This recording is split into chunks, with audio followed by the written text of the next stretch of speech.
Welcome back for another deep dive. We're really excited about the sources we've lined up for you today. Yeah, me too. We're going to be exploring the early days of pushing flight faster and higher, looking at, well, everything from initial hypersonic concepts to the incredibly daring world of early high-altitude reconnaissance. And we've got some fascinating stuff here. NASA historical documents, declassified CIA reports. Quite the mix. It really is. Our aim today is to pull out the key insights from this material. We'll look at the initial theoretical work in hypersonics, and then the compelling need for high-altitude observation during the Cold War. Exactly. And we'll be highlighting some of the, surprising technical challenges and those pivotal moments that really define these fields. Right. We know you want to get a solid understanding without feeling overwhelmed, so we're aiming for that sweet spot, clear summaries, but also those really memorable details that, stick with you. So where do we even begin with such a broad scope? Well, I think a logical place to start is, with the foundational thinking behind hypersonic flight. No. It's kind of remarkable to see how these ideas popped up, sometimes even before the tech really existed to make them happen. Right. Our NASA sources, they detail some really interesting early wind tunnel designs. Tell us about Carl Weisenberger's work in Aachen back in 1934. Okay, yeah.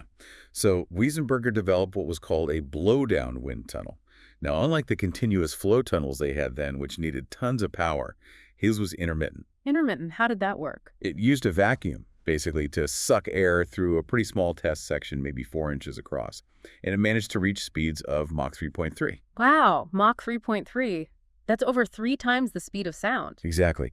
And the really significant thing is he did this with much lower power consumption than other methods. Lower power needs at Mach 3.3 in 1934. That's quite an achievement. And this approach, it influenced later German research, didn't it? Precisely. Weisenberger's assistant, a guy named Rudolf Hermann, he took this blowdown principle to Peenemünde, the heart of Germany's rocket development. Right, Peenemünde. And by the early 1940s, like 42, 43, he'd built larger supersonic tunnels hitting Mach 4.4. But it wasn't totally straightforward. What were the issues? Well, developing the nozzles, the parts you absolutely need to generate those high speeds, it took time. Initially, they were actually working closer to Mach 2.5. It showed, I think, a fundamentally different way to get high Mach numbers, which became super important later on with power limitations. So even building the tools for testing had its own engineering headaches. Yeah, it really shows that pushing the limits is always about, well, solving problems. Absolutely. Speaking of conceptual leaps, we have Eugen Sanger's 1933 book, Raketenflugtechnik. This was really the first proper text in this field, wasn't it? It is groundbreaking, yeah. So tell us more about the kind of futuristic visions Sanger was laying out back then. Well, Sanger imagined a rocket plane powered by liquid oxygen and petrol, right? Yeah. And he thought it could reach Mach 10 and altitudes of 60 to 70 miles. Mach 10, 60 to 70 miles high, in the 30s. Yeah. And what makes it so incredible is the context. Turbojet engines hadn't been invented yet. So the idea of using rockets for really high speed, really high altitude flight wasn't maybe as totally outlandish as it sounds now. Even Aldous Huxley was writing about similar concepts. That's amazing, incredibly forward-thinking. It's interesting, though, that his altitude predictions were later sort of matched by the X-15, even if his speed target was higher. Right. The altitude was achievable, the speed less so at the time. The source material mentions his design had these, substantially larger wings and smaller tail surfaces compared to later high-performance aircraft. Why that setup? What was the big idea Sanger was pushing? Okay, so the larger wings, that makes sense for providing a lot of lift at lower speeds, for takeoff and landing. Essential stuff. The smaller tail surfaces. That probably reflects, well, the limited understanding they had back then about the aerodynamic control challenges you hit at those extreme speeds and altitudes. Ah, so they just didn't know what they didn't know yet. Pretty much. His core conceptual leap, though, was envisioning sustained atmospheric flight at these crazy velocities using rocket power.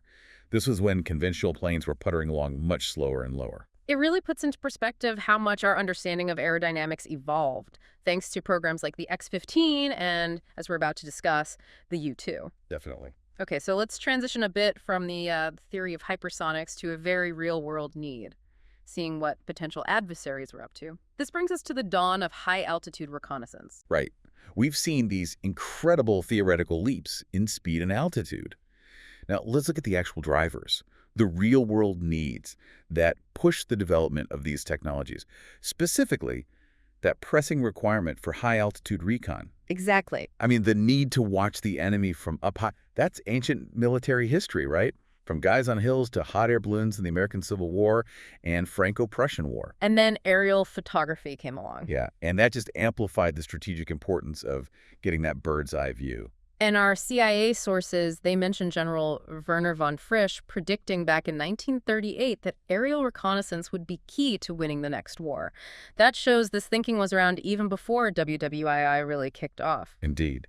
Now, fast forward to the early 1950s, Cold War setting in, and this need becomes even more critical. There's a figure, Leghorn, who becomes quite important here. Leghorn, what was his role? He initially worked on tactical reconnaissance for the Air Force, but apparently got frustrated with their priorities. Frustrated how? What do you want to do differently? Well, Leghorn, while he was working for Colonel Bernard Schriever, a big name in Air Force development, he shifted his focus entirely. He started advocating hard for high-altitude photo reconnaissance. Ah, getting way up high. Exactly. He worked closely with Charles F. Bud Weinberg and Eugene P. Kiefer. They all believed this was the essential path forward for intelligence gathering. Makes sense, trying to stay above enemy defenses. And the Beacon Hill Study Group in 1952, they also pushed this idea, didn't they, about needing better intel on the Soviet bloc? Absolutely. The Beacon Hill report really hammered home the urgency. They needed to improve both the quantity and the quality of intelligence on the Soviets. This report, it basically laid the intellectual groundwork for developing new recon capabilities. Which leads us, almost inevitably, to the legendary U-2. It's kind of amazing how that aircraft even came about. Lockheed just sort of proposed it out of the blue in early '54. Yeah, interestingly, it was an unsolicited proposal. They called it the CL-282 initially, later known as the U-2, of course. And it was spearheaded by Kelly Johnson. Kelly Johnson, already a giant in aeronautics, right? P-38, F-104. The man was a legend. And the U-2 design, it was described as radical. Used the F-104 fuselage, but slapped on this incredibly long, high-aspect ratio wing, almost like a glider's wing. Why that specific design? Why the glider wing? Primarily, it was about saving weight. Got to save weight to get to those extreme altitudes. Think of a glider wing, super long, super thin. That high aspect ratio design, it's all about generating maximum lift with minimal drag. Crucial when you're trying to basically float at the edge of the atmosphere. Floating, yeah. And it's worth noting, the airframe was only stressed to 2.5 Gs. Only 2.5 Gs. What does that mean in practical terms? Well, a commercial airliner is usually designed for maybe 2.5 to 3.8 Gs. Yeah. A fighter jet, much, much more. So it really shows the U-2 was built for stable, high-altitude flight, not for yanking and banking. So pure altitude performance, almost fragile in a way. Johnson presented the CL-282 design to Pentagon officials early March '54. How did that go down? Well, Kelly Johnson himself noted something interesting. The civilian officials, people like Trevor N. Gardner, the special assistant for R&D, they were really keen on it. The military generals, though, initially, not so much. Huh. That's a surprising split. Why the difference in reaction, do you think? Well, connecting the dots, the military probably had their own established ideas, their own priorities for what a reconnaissance aircraft should be. The U-2, with its unconventional, almost delicate look, might not have fit their mold compared to, say, more traditional, perhaps multi-role aircraft. Right. Sometimes you need that outside perspective for the truly radical ideas. Our sources mention a key argument made by someone named Donovan about balancing the aeronautical equation. What was that about? Yes, Right. Donovan. He very smartly argued that to get up to and operate above 70,000 feet, you needed this incredibly precise balance of thrust, lift, and weight. And he contended that only the CL-282, because it was basically a sailplane with a jet engine bolted on, could actually meet these requirements without needing all the heavy structural stuff you'd put in a combat aircraft. His point was, it could fly safely beyond the reach of Soviet fighters at the time. So its apparent weakness, its lightness, was actually its biggest strength for getting up there. Clever. Exactly. And the U-2 wasn't just a plane, right? It was conceived as an integrated intelligence collection system. What did that involve beyond just, sticking a camera in it? Right, this is significant. It was a whole package deal. The U-2 was specifically designed to locate and photograph the Soviet Union's Bison bomber fleet, tackling the whole bomber gap concern head-on. Ah, the bomber gap. Yeah, so this needed not just the aircraft, but also these revolutionary new aerial cameras developed by James Baker. And it wasn't just photos, they were also thinking about electronic intelligence collection systems. Basically, tech designed to listen in on radio waves, radar signals, to figure out Soviet defenses. Baker's cameras sound crucial. The source mentions him needing an extra 6 inches of payload space, and Kelly Johnson having a, shall we say, colorful reaction. A small chuckle. Yes, Johnson's reported exclamation about his grandmother certainly paints a picture. It really highlights the intense pressure to keep the U-2 incredibly light and compact. Every single inch, every single pound was absolutely critical for making the mission work. These camera discussions, they came out of the Beacon Hill and Intelligence Systems panel meetings, showing how different expert groups were feeding into this whole integrated concept. It sounds like all the pieces were slowly, maybe painstakingly coming together. But wait, Lockheed developed the CL-282 on their own dime initially, but then they actually had to be persuaded to take on the full U-2 project by November 1954. Why would they hesitate? Well, Lockheed was pretty heavily committed elsewhere. They had several big civilian and military projects going on. So when Trevor Gardner called Kelly Johnson to Washington, Johnson's explicit instructions from his bosses were, do not commit to any new programs. So Gardner had to twist his arm. You could say that. Gardner's remark to Johnson, something like, Kelly, you're essentially being drafted, really underscores the urgency and the importance the government put on this project. They needed Lockheed to do it. Essentially being drafted. Wow, that says it all. And the CIA Scientific Advisory Board, the Land Panel, they were also involved in advising on this overhead reconnaissance stuff, weren't they? Absolutely crucial. After the Technological Capabilities Panel report in February '55, the CIA set up its own scientific advisory board, chaired by Edwin Land. Yes, that Edwin Land of Polaroid fame. Ah, Land, okay. This panel, pulling experts from Project 3 and elsewhere, provided vital advice, especially on overhead reconnaissance, for the next decade. So a lot of brainpower focused on this. Richard Bissell then gets appointed to head the U-2 project, codenamed Project Aquatone, under Allen Dulles. That was December '54. And he starts staffing up what was initially called project stuff. Sounds like things moved pretty fast once the green light was given. They really did. Bissell's first jobs were basically securing the money and getting a dedicated team together. The admin load ramped up quickly. Key people like James Cunningham Jr., the admin officer, finance guys, contracting officers, they all joined early in 1955. Gotta have the team. Let's go back to the design challenges Kelly Johnson was wrestling with, balancing the fuel needed for intercontinental range against the absolute need for extreme lightweight construction, for that high altitude that sounds like a constant tightrope walk. Oh, it was the fundamental trade-off. Maximize fuel, minimize weight. It forced some really unusual design choices, like the tail assembly. Apparently, it was attached with just 3 tension bolts. 3 bolts? Seriously? Yep, adapted from sailplane designs, all to shave off every possible ounce. 3 tension bolts holding the tail on a top-secret spy plane. That just floors me. It really highlights the extreme engineering compromises. Doesn't it? And beyond the airframe, you needed specialized gear, too. Like James Baker's periscope. What was that for? Yeah. The periscope had 2 key jobs. 1, help the pilots visually ID targets on the ground. 2, it turned out to be a pretty handy navigational tool, especially flying over vast, featureless terrain where maybe instruments weren't quite enough. Makes sense. You need eyes on the ground, literally. And then finding a super secret place to test all this, that led them to Groom Lake out in Nevada, near the nuclear testing site. Right. Area 51, essentially. This story of finding that old WWII airstrip and Tony LaVere just landing on the salt flat, that sounds like something out of a movie. It really does. Picture Bissell, Ritland, and Johnson scouting Nevada in a little Beechcraft. They spot this dilapidated scrip, and LaVere just casually puts the plane down on the dry lake bed next to it. It really speaks to the improvisational spirit of the early program. Definitely some quick thinking there. And flying at those altitudes, 70,000 feet plus, that posed huge risks to the pilots themselves, right? Right. Life support must have been a major hurdle. Oh, absolutely. That's where the advanced life support system came in, and the first partially pressurized spacesuit, really. A guy named Joseph Rusekas at David Clark developed this incredibly complex system. It was the first partial pressure suit designed for long missions at those kinds of altitudes. A spacesuit, basically. Pretty much. And on top of that, the Firewall Company pressurized the U-2 cockpit itself, but only to an equivalent of about 28,000 feet. Still high, but better than ambient up there. So just keeping the pilot alive was a huge technological feat in itself. Okay, so they have the plane, the suit, the systems. Then they considered using foreign pilots. Why that idea and what went wrong?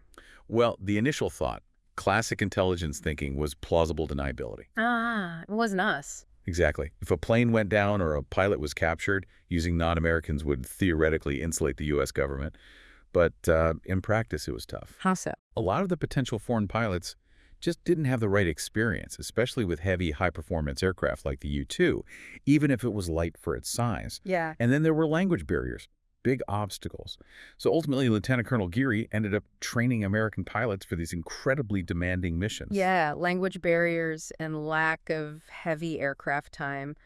Probably not ideal for flying a top-secret, cutting-edge machine.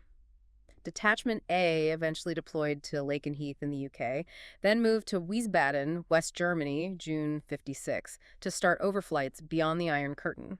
The public must have noticed these weird planes showing up. Oh, they definitely attracted attention. I mean, these things look weird. Bicycle landing gear, those incredibly long wings that drooped noticeably on the ground, they were hard to miss. You can just imagine the rumors flying around. And the secrecy, the absolute secrecy needed for the U-2 program, that must have created headaches even within the CIA. It certainly did. The Office of Security kept incredibly tight controls. Even within the agency, not everyone could just get clearance to look at the U-2 photos. It shows just how sensitive this whole thing was. Intense. But then President Eisenhower stopped the overflights of the Soviet Union in July 1956. Why did he do that? And how did the CIA react? Ike was, understandably, very cautious. He worried about escalating tensions, about the massive political fallout if a U-2 was detected, or, even worse, shot down over Soviet territory. A major international incident waiting to happen. Exactly. But the CIA, especially Richard Bissell, argued really strongly to resume them. They pointed to the invaluable intelligence they'd already gathered in just a few flights and stressed how much they still didn't know. It was a real wake-up call, though even super advanced tech has vulnerabilities, and the political stakes in these ops are just immense. Incredibly high stakes. The sources also mention the development of L pills for pilots, cyanide pills. That's a pretty grim detail. It is a stark reminder of the danger these pilots faced. Initially, yes, cyanide pills, intended as a last resort if captured. But later, they actually got worried about the risk of accidental exposure in the cockpit. Oh, wow. So what did they do? They eventually switched to a poisoned needle hidden inside a silver dollar, supposedly more secure. A poisoned needle in a silver dollar, straight out of James Bond. Pretty much sounds like it, yeah. So besides photo recon, Detachment B flew the first electronic intercept mission in December '56 along the Soviet border. What was the goal there? Those missions used something called the System V unit. The goal was electronic intelligence, or ELINT, basically listening in, recording Soviet radio and radar signals along the border. This gave crucial intel about their air defense systems, what they had, how it worked. Listening in. Yeah. And there was even an accidental overflight in March '57 during one of these ELINT missions. Just highlights how risky these border-hugging flights were, too. Every flight sounds like a roll of the dice. Meanwhile, they were also trying to make the U-2 less visible to radar, right? Project RATNBW. How did they tackle that? Yeah, RATNBW, run by the Scientific Engineering Institute, SEI. They tried some pretty unconventional methods to reduce the U-2's radar cross-section. Unconventional how? It involved translating theories from Edward Purcell into actual hardware. They used things like bamboo and fiberglass rods with little magnetic bits, ferrite beads attached to the wings and fuselage edges. The idea was to try and absorb or scatter the incoming radar signals. Bamboo and fiberglass rods with magnets. Sounds surprisingly low-tech for trying to beat radar on a spy plane. It does, but they were exploring everything. It was about disrupting those electromagnetic waves, sort of like how noise-canceling headphones work with sound waves, but for radar. Interesting analogy.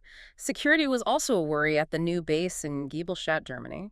The source mentions a Soviet block limousine showing up during U-2 takeoffs. That's bold. It certainly adds a layer of Cold War cloak and dagger, doesn't it? A stark reminder that their activities were absolutely being watched very closely. Constant counterintelligence game. No kidding. Despite all this activity, the actual number of deep overflights by Detachment A over Eastern Europe and the Barents Sea in '56, '57 seems pretty limited. That's right. Eisenhower's caution plus the inherent dangers meant they weren't sending them over every week. But the intel they got from those few flights was considered extremely valuable, gold dust, really. Quality over quantity, perhaps. Now, the British, MI6, they eventually agreed to join the U-2 operations in early 1958, but there was some initial reluctance. What changed? Well, when the U.S. stopped its own overflights temporarily in late '57, getting the British involved became a more attractive option for the U.S. to keep the intel flowing. By early '58, the CIA was actively pushing the Brits to start training pilots, even before the final political green light was officially given in London. Shows the urgency. and the collaborative yet still super sensitive nature of Western intelligence back then. This all leads us into the late 50s and the whole missile gap controversy. Can you set the scene for us there? Right, the late 1950s. There was this growing anxiety in the U.S. about a potential missile gap. The fear that the Soviet Union was way ahead in developing ICBMs, intercontinental ballistic missiles. Rockets that could hit the U.S. Exactly. And this fear was massively fueled by Soviet announcements about successful ICBM tests, especially by the launch of Sputnik in '57. Sputnik really shook things up. It did. Many in America saw it as proof that the Soviets were technologically superior, at least in rocketry. Huge political issue. Yet, despite these missile gap fears, President Eisenhower was still reluctant to authorize more Soviet overflights. Why the continued hesitation? He was deeply worried about the propaganda coup the Soviets would score if they shot down a U-2. A massive international incident, confirmation of spying. He preferred diplomacy, negotiation. Makes sense politically, maybe? He recognized the intelligence need, especially with all the missile gap talk, but he felt the political risks of getting caught often outweighed the potential intel gains.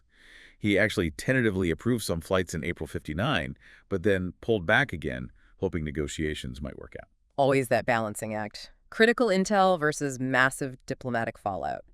But there were some limited approvals, right, for specific high-priority targets. Yes, the focus narrowed.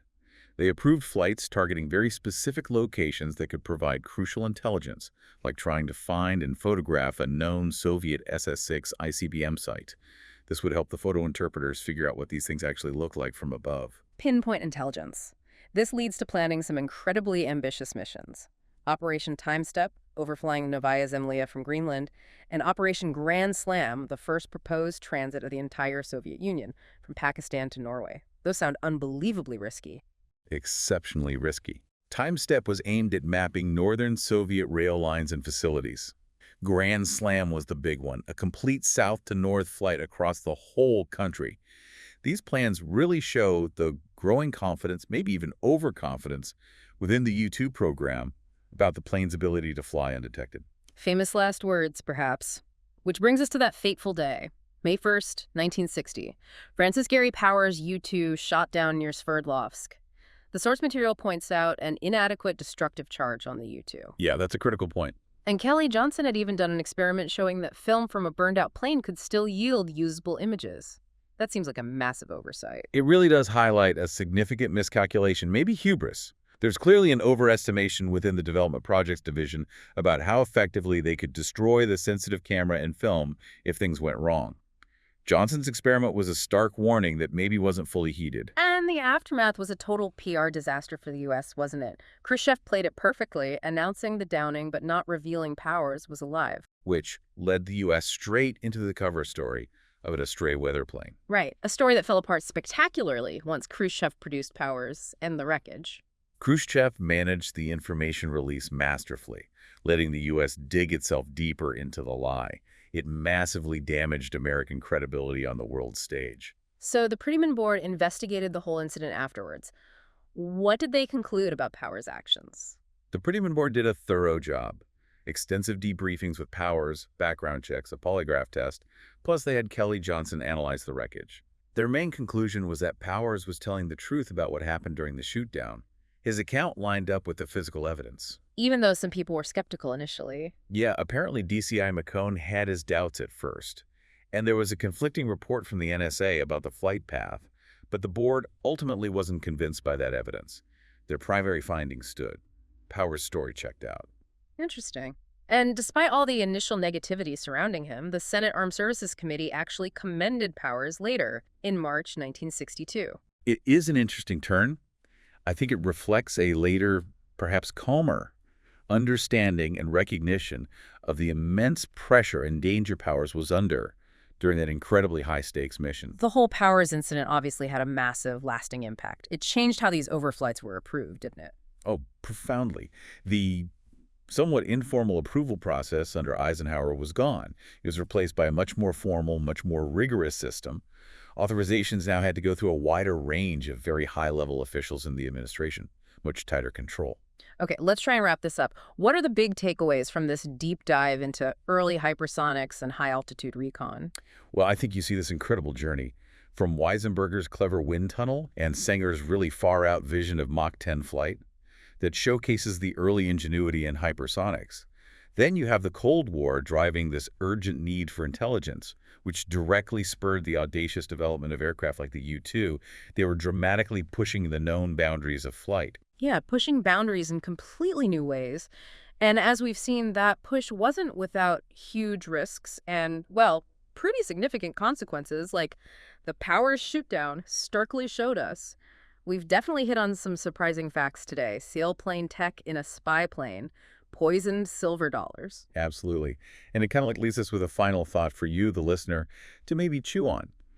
When you think about these early advancements and the setbacks that came with them, what are the enduring challenges? What are the ethical lines we still grapple with today as we continue to push the limits of air and space and continue to pursue knowledge through surveillance? That's a really good question to end on. Thank you for joining us for this deep dive. Seriously, if you found this journey into the fascinating history of hypersonics and reconnaissance as interesting as we did, please do take a second to like, share, subscribe, maybe leave a comment. Yeah, your support really does help us grow the channel, helps us keep creating more content like this. We really appreciate the feedback. We absolutely do. Until our next deep dive.